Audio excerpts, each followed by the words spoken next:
I was younger, I was into video games. Somebody like the Fuse so I can bring bad news to all these crews who can't NBA jam. What's going on, guys? Welcome back to another beer review. It's Monkish time, and this beer comes with a lot of hype. I've keep getting comments on videos, on reviews, asking me if I've had this yet, and I finally got a can of it. So tonight we are checking out from Monkish and Other Half. Monkish is Torrance, California. Other Half is in New York. I'm not sure where in New York they are, but this is JFK to LAX. Couple cool reasons, or a couple of reasons why the name of this beer is cool. JFK is obviously the airport, one of the airports in New York. LAX is Los Angeles airport. Breweries in Los Angeles, the other breweries in New York. Cool, but also a Gangstar song. So if you guys have never heard JFK to LAX, please listen to it. I mean, Monkish absolutely kills it with the names of their beers. This one is 10.2% alcohol by volume. Little, I don't know, not wary of this one, but I'm not a huge, if you guys watch my reviews, you know, I'm not a huge triple IPA guy anymore. I used to love them. Don't drink them much anymore. They just get so sweet and boozy and malty. I'm not into them. But everyone is saying this is the best triple IPA that they've ever had. So I've had some good ones that I've really liked.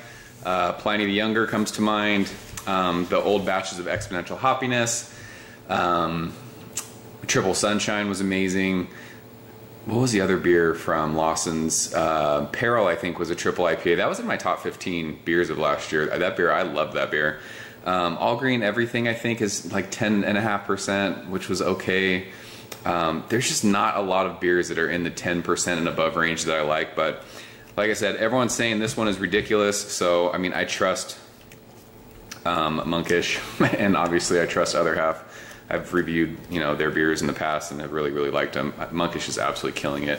I say it every video, they are my favorite California hoppy, as far as like hazy brewery. This comes courtesy of my man Eddie. Thank you so much, bro, for sending this. I lucked out in finding a really cool trading partner in him, and he sends, I get up, I don't want to say a can of every Monkish release, but I'm able to trade for a can of almost every Monkish release, which is cool because these beers are trading for stupid amounts. I was talking to my buddy Mark today, and he said it perfectly. He's like, California people know what they're doing, and people are asking insane amounts for these beers. So Eddie, thanks for hooking this one up. This is hopped with Motueka, Citra, and Simcoe. So let's get into it. Super stoked. We're going to use our proper glassware though, the old PGG. And this is haze, 4 days. Looks like juice. Crazy. And it's, wow, I can smell that. I really am not going to believe that this is a crazy juice bomb, because once you get in the 10%, I'm telling you, it's got to be, it doesn't even look malty at all. It looks like fucking pineapple juice. About a finger of bright white head, super small bubbles.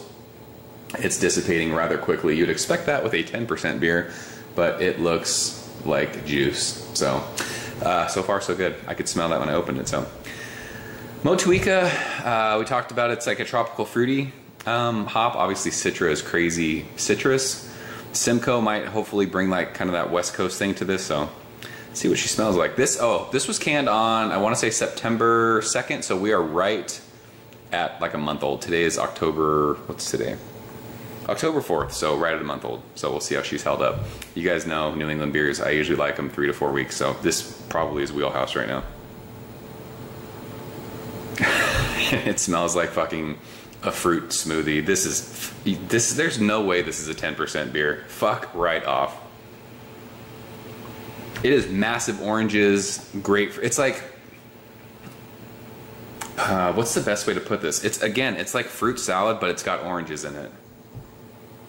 We just had fruit salad over the weekend, and there was pineapples in it, there was cantaloupe, honeydew, and something else. And like grapes, I think, and that's what this smells like. It smells like that bowl that was in my kitchen last weekend. Fucking insane. This is stupid. The Simcoe's bringing, it's not like that catty thing, but it's definitely like a dank kind of a green herbaceous thing. That might be the Citra that's doing that too. This almost, if you were to give me this blind, I would say, like, I would guess Galaxy because it's so tropical fruity, but that's got to be the Motueka. This is fucking insane. My mouth is salivating. It doesn't smell malty at all, which is crazy. It's 10%. Like, how do you get the alcohol to be 10% and not have it smell sweet or, you know, like that bready kind of crackery thing? It's juice in a glass. It's crazy. So, like I said, I'm salivating. I think I know what this is going to be. Eddie, thank you, sir. Cheers.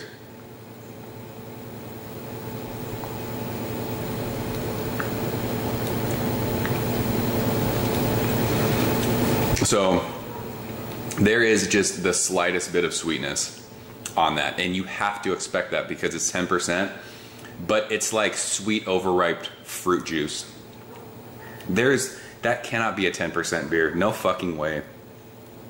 If someone gave this to you blind, you'd get fucking hammered drinking these. There's no way that's 10%. That is insane. It is. It's tropical fruit juice blended with a bunch of oranges and tangerines. And there is an awesome, the Simcoe, right on the middle of your tongue. Just that dank, earthy, grassy, green, herbaceous, resinous dank just sits on your tongue. On the finish, you can kind of tell that it's a higher alcohol beer. It's a thick beer, chewy. But this kind of, it's not alcohol, but it's like the sweetness that sits on your tongue. I got that a little bit when I reviewed last batch of Expo, but that became just like a sweet, sugary, malty mess. That sweetness is kind of there, like mid-palate to the finish, but there's so much fruit juice and orange juice. This is fucking crazy. Wow. It sucks that this is a collaboration, because, I mean, is this ever going to get brewed again? Who knows? You could absolutely crush these beers. This has been sitting out for like 15 minutes, so it's not going to get any sweeter. This is insane. This restores my faith in triple IPAs, but there's never going to be another triple IPA that's brewed like this, so it doesn't really restore my faith, I guess. Dumb. This is dumb. Seriously, it's big and chewy. It feels like a 10% beer, but does not drink anywhere near it. You'd say like 8.5. You'd be like, yeah, that's a killer double IPA. I cannot believe that's a triple IPA. I can't believe that's over 10%. I mean, everyone was right. This is the best double-digit IPA I've ever had. It's better than all of them. So when that happens, that means it's Hunnits. It is. This is a 100. This is the perfect triple IPA. If people could brew a triple IPA like this all the time, I would buy them again. I like, you guys know, I don't like drinking super high alcohol beers. But this is, I mean, this is crazy. This sets the bar for triple IPAs. It really does. I don't know how they make it that juicy, that tropical fruity, and not boozy, not sweet, not malty, not any of that. So, and that hot burp was fucking delicious. I'm gonna be hammered when I insane. So, that is JFK to LAX. That is realer than Real Deal Holyfield. This beer is done. It's insane. So, it's a month old now. I don't know what Monkish beers do after a month. I've never drank one past a month old. I don't have another can of this, so I won't know. I would say still in the next week or so, if you can try and trade for this, I'll upload this tonight. So if anyone was kind of on the fence, I know people are asking ridiculous amounts, but this is definitely worth seeking out. Definitely worth trying. I kind of wonder what this was like at like 2 or 3 weeks, because it's actually, this might be drinking perfect right now. It's insane. So if you guys have had JFK to LAX, leave a comment below. Let me know what you think. If you're a fan of Gangstar, leave a comment below and let me know what you think of them too. Listen to that song. It's fucking sweet. It's just like this beer. It is tits. So I'm out of here, guys. As always, thank you so much for watching, and I will see you guys soon. Cheers. Ever since I was younger, I was into video games. Somebody like the Fuse so I can bring bad news to all these crews who can't NBA jam with the shoe.